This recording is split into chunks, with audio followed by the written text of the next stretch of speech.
At one of the previous Finance Friday videos, we talked about the 5-year forecast and the monthly financial master plan that Centerville uses. As an administrative team, we rely on this financial master plan to look out at least 5 years and sometimes 10 on our district's finances, and we report that to the board back in September. And so there is a report that the board is given every single month called the monthly rolling report that makes sure that we're keeping track and tracking that financial master plan on a monthly basis. So what you're looking at here on your screen is a look at our fiscal year 2022 financial master plan. Again, it's a 5-year look. It's got 3 years of history and then a 5-year look at our finances moving forward. So it's got revenue listed and then expenses as well, and it gives our cash balance then at the end of each year. So the areas that are highlighted or circled there in green are what we're going to talk a little bit about today, because what we do is we take the current year and we break that down into a monthly look so that we can make sure that we're on track with our finances, both revenues and expenses. So this is a look at the revenue section of that monthly rolling report. And so it's broken down by month and then subtotaled by each quarter. And then we have total revenue there at the top, but then we break it down into all of our different categories: property taxes, state funding, our rollback, and then any other local revenue that we receive.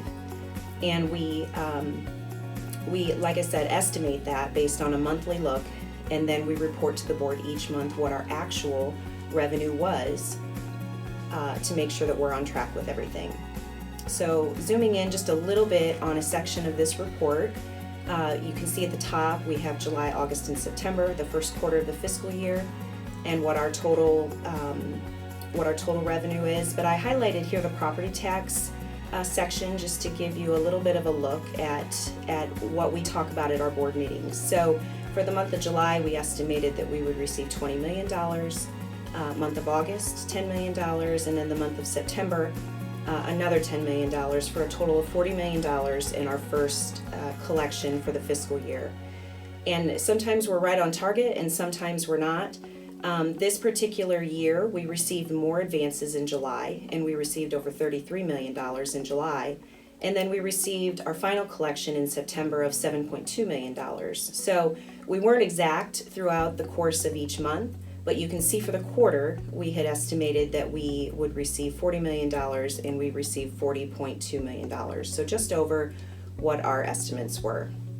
And so sometimes there's timing differences in terms of when our money comes, and this is an example of that.